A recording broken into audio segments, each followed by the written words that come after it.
Hi everyone, welcome back. It's New Year's Day. I am down here in Florida again, taking a little R&R after our busy holiday season here.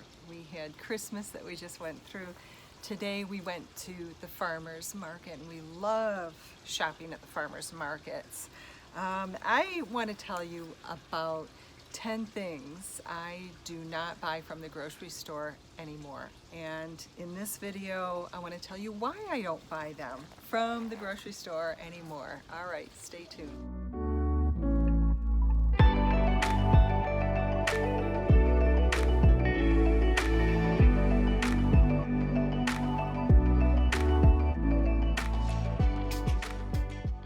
So a couple of months ago, we have a little community Facebook page called I Heart Armada, and back in Michigan, our little town of Armada is made up of a village, and that is 1 square mile. There's 1,500 people that live in the village of Armada. We didn't have a grocery store for like 2 years, and it was a real pain in the butt.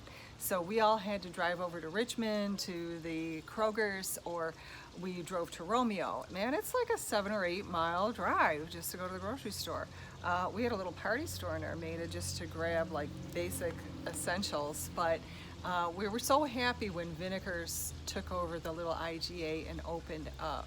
But I think, you know, as this post came up with everyone giving thanks to Vinegar's, serving our little community, I thought, man, I need to get up there and support that little grocery store a little bit more. But I realized that there were so many things that I started growing at home, and I started purchasing from other local farmers that, after that 2-year stint of not having a grocery store, you kind of get really resourceful. I did another video where I talked about my concern about what we did buy at Kroger, and we bought a lot of it. It was spinach, organic spinach, and you get those big giant plastic containers, and they're like these heavy duty containers that the spinach comes in, and it's being trucked across the nation from California. And I'm like, this makes no sense. We use a lot of spinach in our house to make green smoothies, and my husband makes a wonderful, beautiful organic salad every day to take to lunch. So we were consuming a lot of this product, but it was being packaged in those really crazy single-use plastic containers. It kind of helped me to make the decision to buy a hoop house. And I had visited a hoop house there in Ann Arbor, that's in one of the partnerships with Zingerman's in Ann Arbor. And we toured and we saw what they were doing. Now, a hoop house is a lot cheaper than a greenhouse, I guess. A hoop house is solar passive. It was just over $1,000 to put this hoop house up. I put it in my backyard, right out my back door, so it would be really easy for my son Josh and my husband Dave to walk out and just harvest the amount of spinach that they needed for the day to make their smoothies and salads. The first thing that I planted in this hoop house after I prepared the soil was spinach and kale and a little bit of winter hardy lettuce. Solar passive hoop house is the way to go. It's something that every Michigander can put up in their backyard and get their own little garden going. In the summer, I put my tomato plants out there, so that hoop house really gets hot, and as you know, tomatoes need a lot of heat, and I can roll up the sides and have a little cross ventilation so that you can avoid, your molds and things that can grow up in these hoop houses or greenhouses when they don't have enough ventilation. But you guys, it was super easy, and I thought, man, we're probably saving hundreds of dollars a year just by having this, little hoop house in our backyard. So that's my number one thing that we don't buy from the grocery store anymore when the hoop house is in action. The second thing that we don't buy from the grocery store anymore is eggs. No way would I buy a battery cage egg from the grocery store. Even the grocery store may have cage-free eggs. I've tried those. The difference between a battery cage or even a cage-free egg from a commercial hen house, which is called a CAFO, a concentrated feedlot for animals. It's really sad. These poor little guys never get out of this hoop house. They're trapped in this big long tunnel with no fresh air, no soil to scratch in, no space to really flap their wings and scratch around and do what chickens are supposed to do. They can get 9 hens in a little teeny 3 by whatever space where the chickens are so darn crammed that they can't even sit down. I just think it's such abuse, and I don't want to support that kind of industry. So guess what? I ended up getting some backyard chickens. You know, we built a really cute little coop for the chickens to roost at night and lay their eggs inside, and it's really cool. I have an open wire floor so the poop goes through, and I move this hoop house every so often as not to burn out the soil. So it's being moved around my yard. Right now for the winter I have it right next to my flower bed, so the chickens are out there every day scratching. I'm a lazy gardener, so I really like that my chickens are out there doing the farm work for me, aerating the soil and eating the grubs and any kind of bugs like that. So they're getting a little extra protein too. And I think that's what makes their yolks so dark, rich, bright, and dark orange compared to the pale, pasty, crappy, battery cage chicken. In fact, you guys want to do some research on how wonderful and healthy that little egg is compared to the battery cage egg. There's 1,000 micrograms of folic acid in one free-range pasture-raised egg compared to a battery cage egg that only has 42 micrograms of folic acid, and that's just one nutrient. You don't need to go to the grocery store and buy that crap that's on the shelf there. I'm sorry to use the word crap, but what other adjective can I use to describe a store-bought egg? I love observing the chickens out in my yard. It brings me a lot of joy. I love going out and feeding them and gathering the eggs. It's just a little pleasure that I have as well. Not only are they doing great for my lawn and for my flower beds, they're doing good for my health. And I would rather spend a little more money on that little egg that is highly nutritious than have to eat like 10 eggs to get the same nutrition as one homegrown egg. I encourage you to get some backyard chickens. It's a wonderful, fun thing. So that's the second thing that I do not buy from a grocery store. The third thing that I stopped buying from the grocery store is laundry soap. My daughter Ariel makes a all-natural laundry soap. I don't know what all she's got in there, but it's all natural ingredients. It's all, the things that are going into our sewer systems and our wastewater treatment plants when we're doing laundry, all the sulfates and different crazy things. I know she uses coconut oil. I'm not sure what else she puts in it, but it gets the clothes clean. We don't have any artificial fragrances, artificial colors, all that weird stuff that's in Tide and all that other highly chemical, laundry soap that then is on your skin, in your air, in your house. Fabric softeners, we don't use any of those. I get dryer balls from my local sheep lady, Roxanne Mills. She makes these really cool little dryer balls that we use instead of fabric softener so that it gets the clothes nice and soft and wrinkle free. I'll put like 3 dryer balls in my dryer, and I'll use my daughter Ariel's laundry soap. She brings it over in these big giant glass pickle jars. And so I'll get like a big, we do a lot of laundry, so I'll get a big pickle jar, but it'll last about 3 months. Number 4, in another video I showed you about the Amish farm tour. What a great pleasure that was for Dave and I to go up this last summer to Mile, Michigan. And we visited Nathan and his 100% grass-fed beef farm. He had hundreds of cows out there, and then we toured over to the dairy farms where all of the dairy farm, Edward and all the other guys were not feeding their cows GMO corn. Now here it is January, and there's no green pasture for the cows to graze upon. So what are they eating now? Does that mean that you have to put your cows in a barn, give them shovelfuls of GMO corn? that's sprayed with glyphosate that's gonna get in their milk.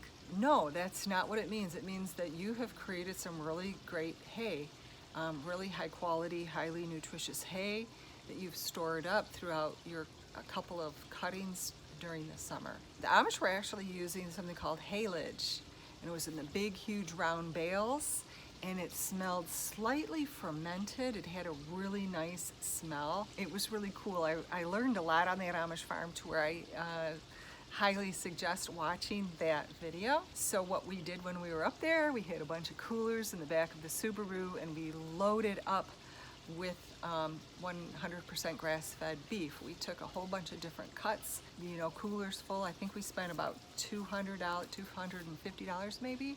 And so we stocked up our freezer with enough grass-fed beef for a while. So I don't buy anything from the meat counter or really at the local IGA, and I'm sorry about that. But if they carry 100% grass-fed beef, I'll support it. Or pastured poultry, I'll support that too.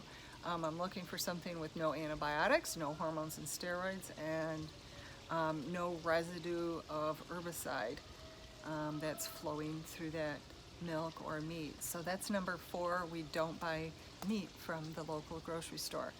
And some of you guys probably will buy a half a cow. You can do that when you can find a really good farmer who wants to find customers that will help buy, some of their beef. There's a lot of people here in Michigan doing that right now. It seems to be the really up and coming thing. A lot of our young people are doing keto. A lot of people are doing paleo, and people who are doing keto and paleo are not eating grain-fed beef or chicken or anything like that. They're looking for the grass-fed beef that's really high in CLA. The 5th thing that I do not buy from grocery stores anymore, for the last couple of years in fact, is potatoes. My husband loves to garden. That's his pastime, that's his hobby. When he gets done with his long day at Achatz Pie Company, he loves to go out to the garden that my daughter Ariel started called Fen Farms, and it's all organic. And we converted a little patch of land that's right behind the Armada Pie Shop. In Armada, we have a 10-acre apple orchard there. And we stopped farming the apples, and Ariel hired a bulldozer to knock down some of the trees, and we've got a really nice little patch of land. And my husband has planted like a half an acre of potatoes. It was quite overkill the first year. So we have buckets and buckets and buckets of potatoes stocked up. Another thing we do not buy from the grocery store anymore is onions. Number 7, this was my first year planting celery. I found a flat of celery down at Jesco's greenhouse. So I thought, what the heck? It was getting late in the season. The flat was probably marked down half price. My kids do a lot of juicing, and they're like, hey, celery is skyrocketing. The price of celery is going through the roof. All the hipsters are drinking celery juice. And so I thought, well, I'll plant this celery. And I threw it in the ground and I planted it. And it came up, and I kept waiting to harvest it. I harvested it really late, like late October, because the stalks were really thin. So I must have done something wrong. Anyway, I've got to do some research. But anyway, I didn't let it go to waste. Ariel and I went out there and we chopped it all down. We brought it in the house and made my poor husband Dave process it all. So he washed it and chopped it into small pieces, and he put it in these big 1-gallon Ziploc bags.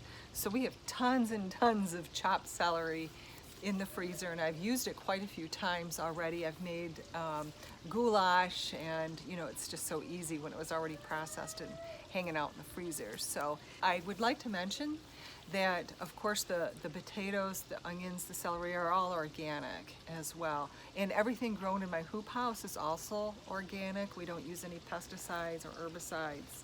So that is a big plus. Number 8, I have learned how to make sourdough bread at home. It was really easy. 2 years ago, I made my starter. And that took me a long time to get the fermentation going. But once I got it started, it's really easy to make homemade bread.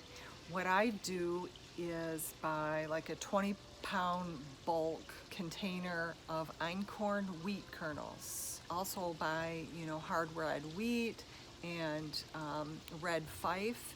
And so I've tried all these really cool ancient grains. And I did a video on how I grind my Einkorn wheat. I'll include the link below. You might want to watch that. I have a little wheat grinder. It's a lot of fun. And I make my bread. But I have to tell you the truth, I don't make it consistently. As much as I enjoy it, it's a little time consuming.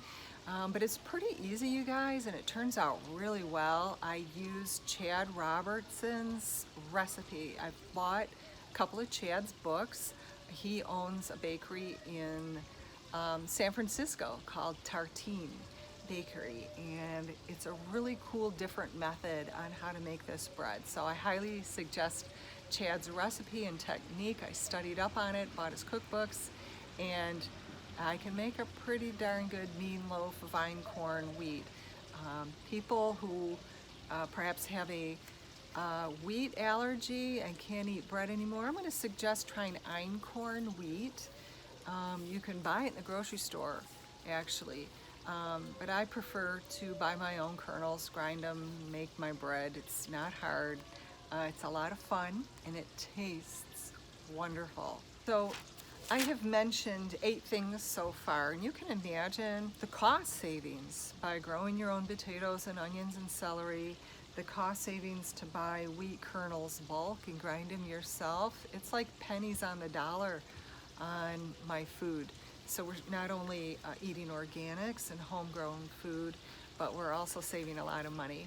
9, another thing that we don't usually buy from the grocery store unless we get really desperate, are paper towels and napkins. My daughter turned us on to a company called Who Gives a Crap, and they'll send you just a big box of toilet paper. And you know, usually when you go to the grocery store, you'll get the big bulk of toilet paper, and it's wrapped in a big outer wrapping of plastic, and then each individual set of 4 rolls is wrapped again in more plastic. Oh, so all this plastic that we're putting out into the oceans really drives me bananas. So this is a really good sustainable company, Who Gives a Crap, and each little roll is wrapped up in a little piece of paper. So number 10, my most favorite thing that I don't like buying from the grocery store is milk. Now a lot of times we'll use almond milk, and we buy it bulk, sometimes from Amazon, sometimes from the grocery store, and it's in little aseptic containers, so we can buy a lot of them, and they can be stored in the cupboard, being that they are aseptic and they're packed aseptically, I guess. So I always have it on hand. But my favorite way to buy milk is from my friend that lives down the road who has goats. And about half of the time, half of the year, her goats are producing milk. And I'll make sure she gets, you know, clean washed glass bottles that are half gallons. She'll fill a half gallon up every Monday and Wednesday or Thursday, and Ariel will bring it home. They'll do the exchange up at the yoga studio, and so we swap or trade, or, you know, I buy it from her. It's raw, and it's non-homogenized, and it's not pasteurized, and it's totally illegal, but I think it's a really stupid law that the government will not allow us to buy milk, whether it's cow milk or goat milk, from our local neighbors. That's not pasteurized. It's not safe for you, but I'm a consenting adult. I should be able to buy and consume whatever I want. I should have the free choice to do what I want with my own body and eat what I want. I'm, you know, a conscious adult. I've done my research and I know what I'm doing. So I think it's a lot healthier to buy the raw milk that's full of all of the good bacteria. So half of the year when I'm not able to get milk from my friend with the goats, I'll go to Vinegar's, our little local grocery store, and they buy milk from a local dairy farm, Crooked Creek. And they provide a non-homogenized milk. It's whole milk. Of course, I want the whole fat with the cream at the top. I also buy their heavy cream for coffee because it is not ultra pasteurized. I find that over processing whether it's over-processing of milk by homogenizing it, adding that extra step, is very expensive and very costly, and it's being passed on to you. And the ultra pasteurization of milk is another another expensive step that they add to the process that you're paying for. So I'm excited to be able to bring in this Amish milk here pretty soon to make our cream pies with. I'm hoping that, we can find the best possible ingredients in our area to make our pies with. I just know that it's going to be tastier if I can find farm fresh eggs with bright, dark, rich yolks that are full of nutrition. I'm hoping to find really great milk, which I've already done with these Amish guys. But as far as the eggs, Achatz pie is going to need about 800 chickens to be able to lay the amount of eggs that we'll need for a year's worth of pumpkin pies and pecan pies. So if you are interested in growing a few hundred chickens perhaps, maybe we can do a co-op here in the local area where you can do a really cool pasture-raised, humanely raised chicken that will provide us happy eggs. Give me a call, give me an email, contact us below. I'll provide a link that you can reach out to us and email us if you have any questions. I would love to do business with some local farmers. A good, healthy, farm-raised egg where the chicken is allowed to eat clover and green grass, scratch in the soil, be out, fresh air and sunlight. That egg is so much healthier. Not that pie is supposed to be health food, but why can't your pie be healthy and nutritious with the highest quality egg, the highest quality milk, and easy to absorb?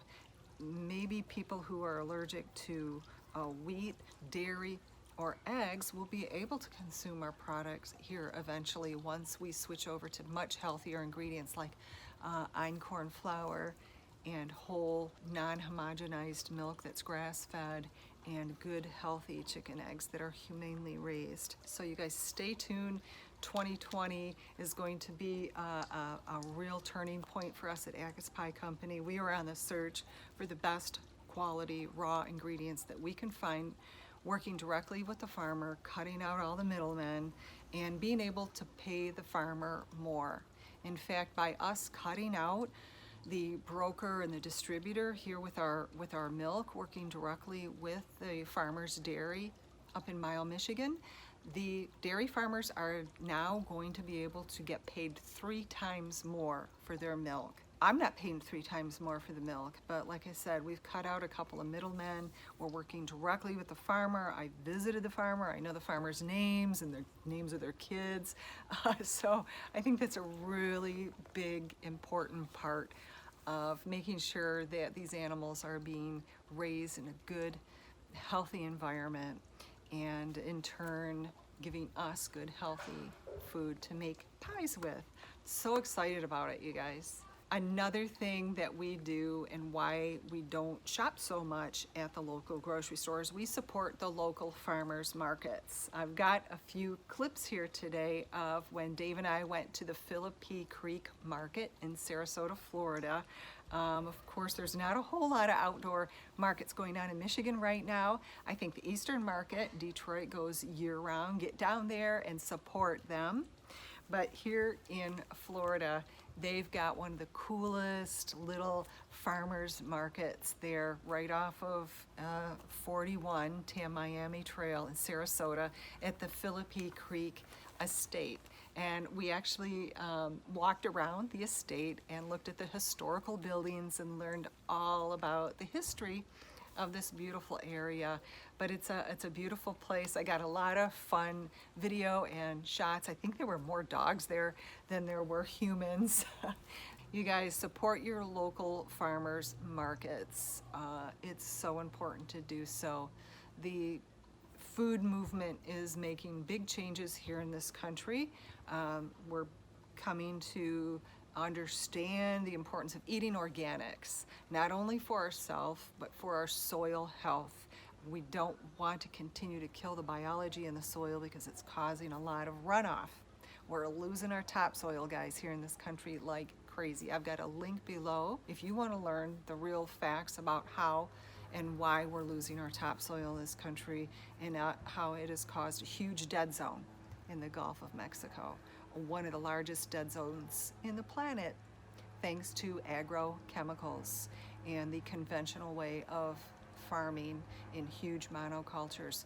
All right, you guys, got a lot of information in this video, a lot of links below. I hope that you will continue your own research and give me some comments and questions that you might have below. Do some fact checking. I welcome all of your comments. You guys have a great new year. 2020 is going to be the best year yet for you, I'm sure. All right, you guys, I'll see you next Wednesday. Take care. Peace.